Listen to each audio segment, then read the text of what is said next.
8 races, that is all that stands between 16 drivers and the NASCAR Chase. And right now, some very big names are on the wrong side of the cut line. Sonoma just happened. The final road course race of the entire 2026 season is done, and the standings it left behind are a mess.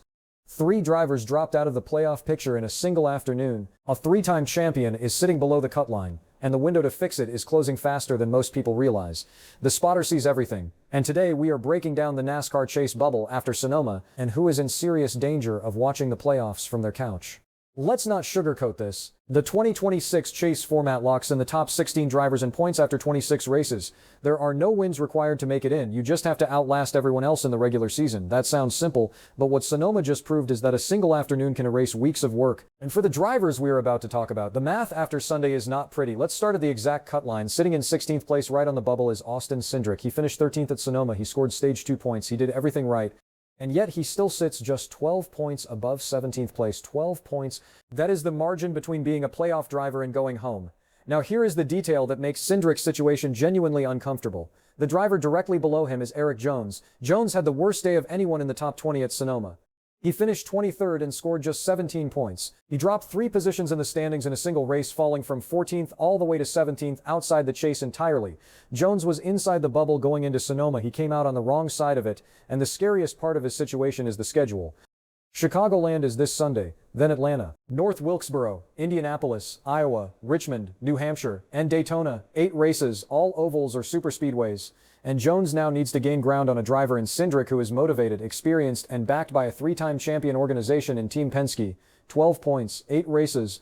Every single Sunday now matters. Now let's talk about the name on this list that nobody expected to be here, Joey Logano. 3-time NASCAR Cup Series champion, Hall of Fame talent, Penske organization, Monster Energy sponsorship, every resource the sport can offer, sitting below the cut line, not 12 points below it, not 20 points below it. 31 points below the cut line with 8 races remaining. His crew chief was replaced earlier this season. He finished 24th at Sonoma, and the NASCAR Power Rankings this week described his situation with one devastating line. Even that feels a little generous given the standard attached to the number 22. A 3-time champion being called a generous placement in the bottom of the Power Rankings, that tells you everything about how badly this season has gone for Logano, and here is the twist that makes it even more uncomfortable. His teammate Cindric is sitting right on the bubble above him.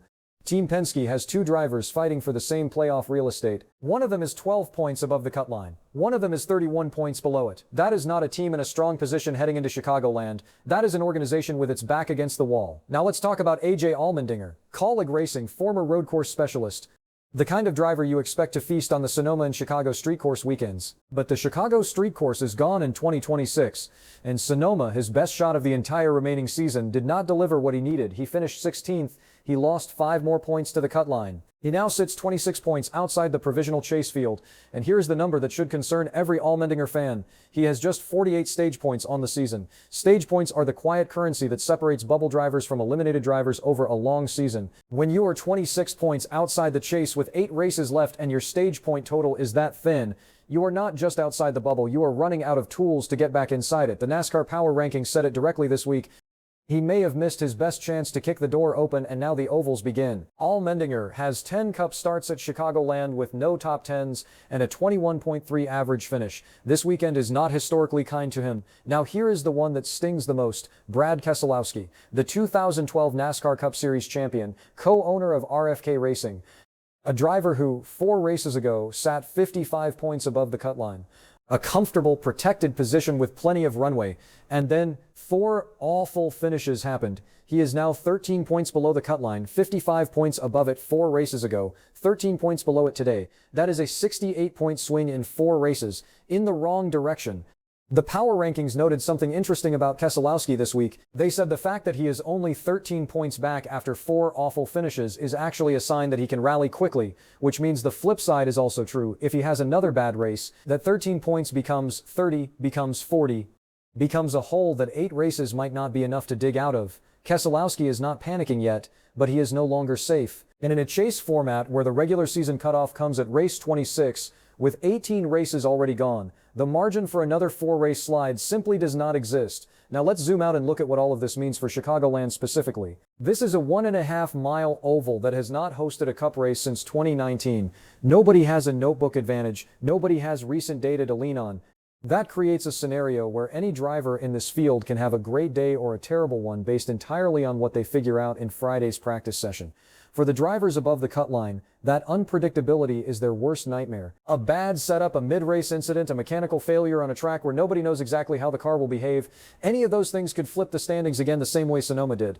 For the drivers below the cut line, that same unpredictability is the only chance they have. Because on a track where everyone is starting fresh, the gap between a bubble driver and a locked-in driver is smaller than it has been at any point all season.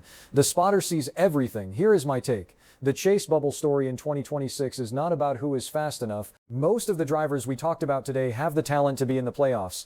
Logano has 3 championships, Keselowski has 1, Allmendinger has been one of the most creative oval and road course performers in the garage for a decade. This is a story about timing, bad luck, and a calendar that does not forgive. The road courses are done, the ovals have begun, and 8 races from now, 16 drivers will lock in and the rest will be watching. The names we talked about today have enough time to fix this, but that window is not staying open. And Chicagoland, a track nobody knows in the next-gen car, is where this battle officially starts. So here is my question for you. Who survives the bubble and makes the chase? And who is the biggest name that misses the playoffs in 2026? Drop your pick in the comments right now. If this one hit, give it a like and subscribe. The Spotter will be back Sunday night with the full Chicagoland breakdown and the updated bubble standings after the dust settles.